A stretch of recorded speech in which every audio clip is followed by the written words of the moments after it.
संगमेश्वर संभाजी महाराज असताना माघवद्य सप्तमीचा तो दिवस आहे.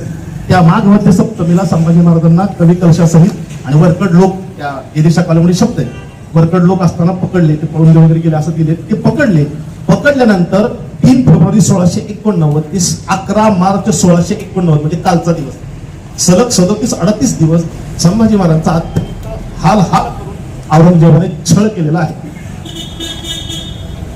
औरंगजेबाचा एक सरदार आहे, अनेक सरदार आहेत, तर ते 4 नावं प्रमुख सांगतो. एक साकी मुस्तैद खान नावाचा औरंगजेबाचा पर्यवेक्षक, सुपरवायझर आहे. त्याचं महासिरे आलमगिरी नावाचं पुस्तक प्रकाशित आहे, ऑनलाईन PDF आहे, इंग्रजीमध्ये आहे. त्याच्या प्रस्तावनेत लिहिलेलं आहे की औरंगजेबाने संभाजी महाराजांची हत्या कुठल्या ग्रंथानुसार केली. तो आता मी ग्रंथ पण वाचून दाखवला असता, ते गुगलवर महासिरे आलमगिरी ऑनलाईन PDF आहे.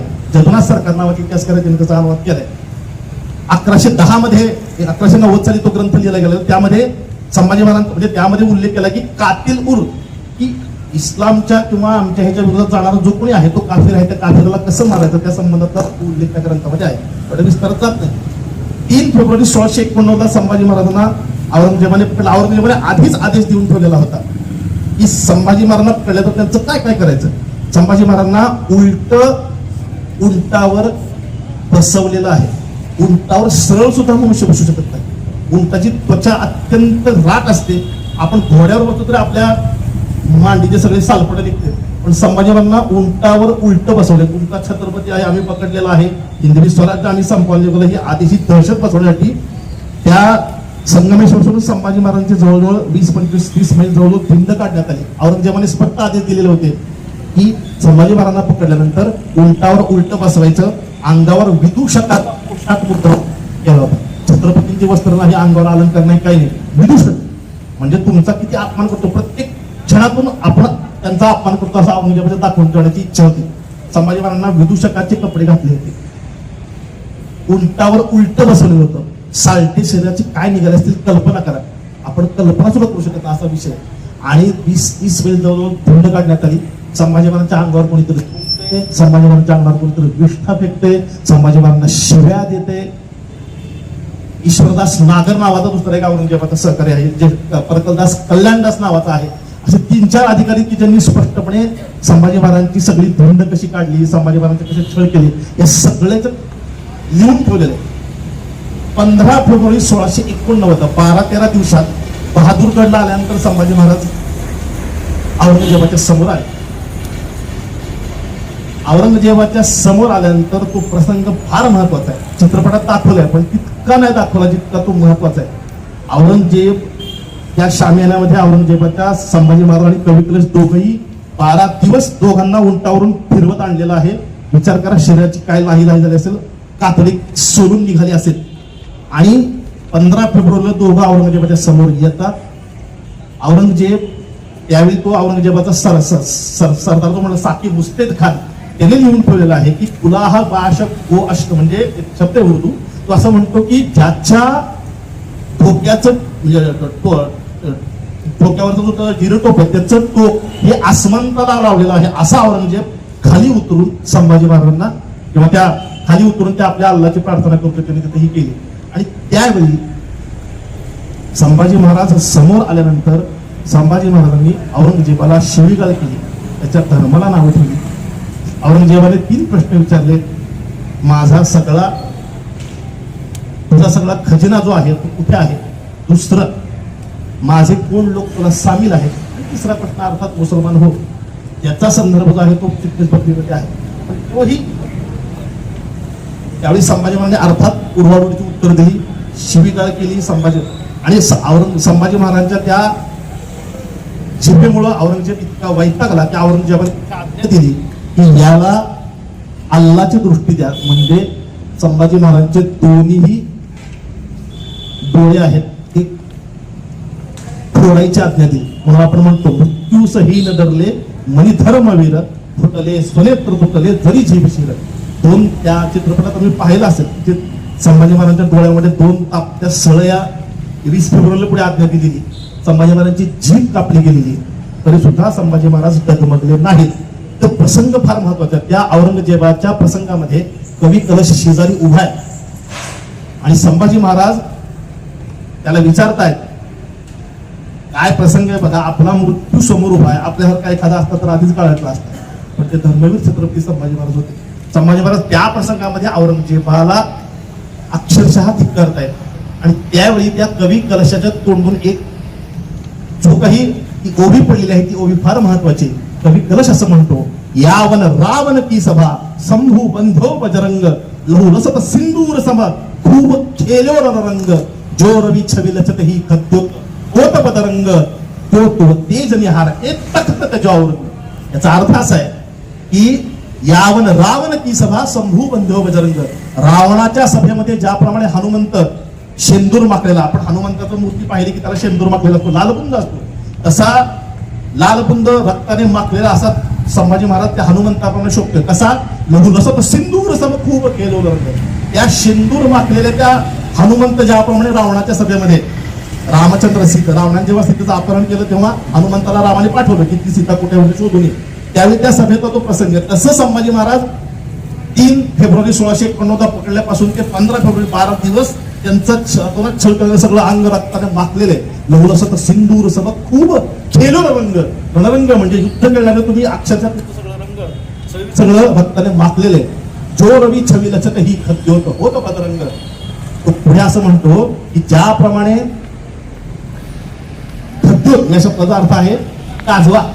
काजवा फक्त रात्रीच्या वेळेत चमकतो, तेव्हा सूर्य नसतो तेव्हाच काजव्याचा प्रकाश असतो.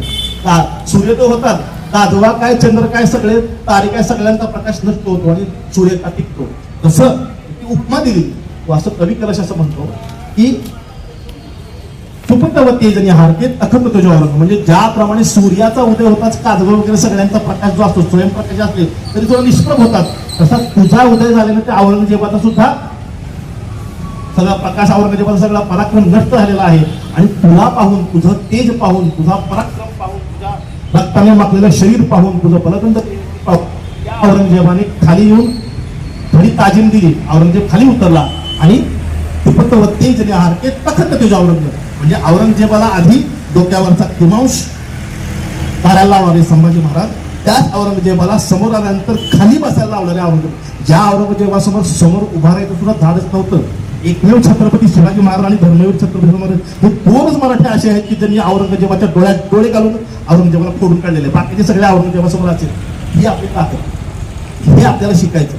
त्यावेळेला संभाजी महाराजांना आज्ञा दिली डोळे फोडायची आणि जीभ कापायची. आणि तिथून पुढे 20 फेब्रुवारीला त्या मातबारकर ह्याचं पत्रच आहे की तिथून पुढे संभाजी महाराज आता जीभ कापल्यानंतर खाणार काय अन्न, आणि संभाजी महाराजांनी तिथून अन्न पाणी सोडलं. विचार करा, 20 फेब्रुवारी 1689 ते 11 मार्च 1689 या काळात संभाजी महाराजांचे इतके अनन्वित अत्याचार औरंगजेबाने केलेले आहेत. संभाजी महाराजांच्या शरीराची तातडी मुळात आधीपासूनच सोडलेली होती, ती पुन्हा रोजच्या रोज तातडी सोडली. आपल्याला इथून त्वचेचे 7 थर असतात, आणखी 6 थर असतात, म्हणून आपण एखादा खर्च तर आपल्याला लगेच त्वचा येते.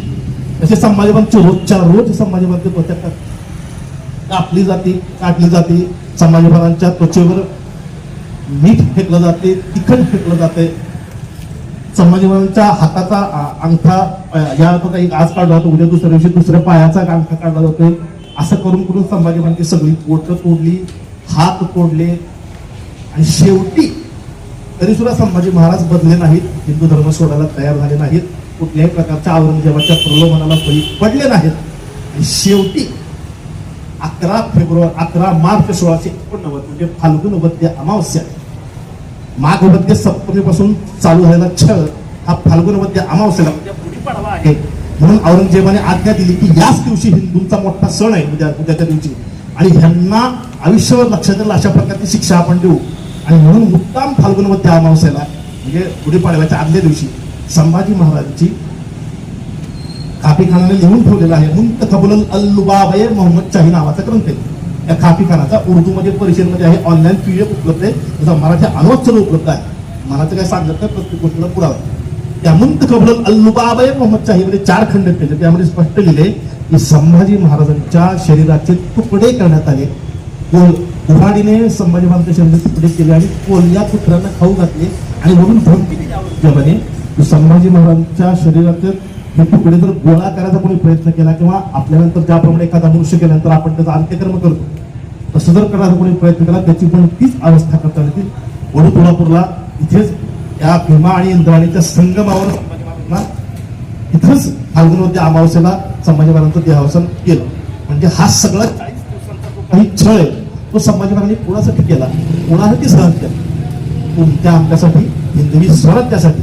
7 लाखाचं फौज घेऊन आलेल्या औरंगजेबाला शेवटपर्यंत संभाजी महाराज डगमगले नाहीत, हिंदू धर्म सोडला नाही.